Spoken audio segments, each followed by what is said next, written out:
ñu ngi lay ziar yaa ngi fii ci fi nga xamante ni fi ngay voté bu fekkee ni voté nga ba pare wala voté gul. voté nga ba pare laay lan nga gis ci scrutin bi. waaw tout d'abord dañuy nuyu waa Tivaouane yëpp di ziar la xalifa général Serigne Babacar Sy Mansour di ko ñaanal yàlla may ko fan gudd ak wér di nuyu njaboot ma séeréer mal ak nuyu ñëpp kilifa diine yi fi nekk di nuyu waa Tivaouane je pense que comme ni nga ko waxee léegi ñëw nañ voté si jàmm ñëw nañ accomplir suñu devoir citoyen maanaam voté ñu voté fii Kër Daba si bureau numéro 5 je pense que li ma wax léegi rek nee naa hormis au-delà de nos appartenances politiques li ñu lié moo ëpp solo lépp mooy le Sénégal donc quel que soit alpha ak lu mën a gën si urne tey duñu am président gambien duñu am président ivoirien lu dul président Sénégal lañu am donc Sénégal moom mooy ki nga xam ne moo ñu lié donc ñu ñaan aussi mu nekk élection yu dal élection yu ànd ak jàmm et puis comme ni nga ko waxee ku mën a gagné aussi keneen ci mën a félicité moromam donc bu ko defee bu soobee ñëpp mën a dem xëy dem liggéey wat seen liggéey te li may faral di wax jour vote du jour tension du jour xeex du jour parce que ku si nekk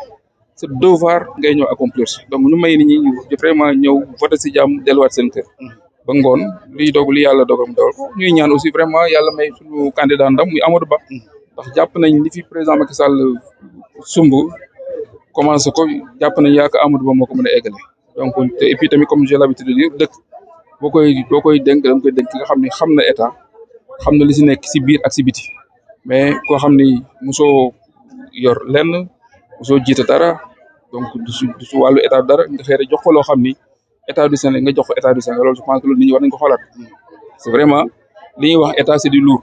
donc loolu aussi war na tax nit ñi xam bu baax a baax loolu la ñuy def ko. noo gisee population bi génn nañ en unanimité pour ñëw ci vote ji wala déet. waaw gis nañ massivement que parce que lii rare nañu ko gis ay élection à 7 heures presque ay midi nga gis vraiment taux de participation bi vraiment moom une forte affluence donc lay wane ni gars yi xam nañ li ñuy def lan la. parce que on choisit un chef d'état donc loolu moo tax képp ki Sénégal la waroo tëdd rek ni dama woor wala dama taayal da nga war a génn accomplir ce devoir citoyen loolu la ñuy xaar ci Sénégal yëpp quoi et puis ñu def ko si jàmm ak salaam. on se donne rendez-vous ce soir incha allah. waaw pour ñu mën a commencer jubilé incha allah. d'accord merci.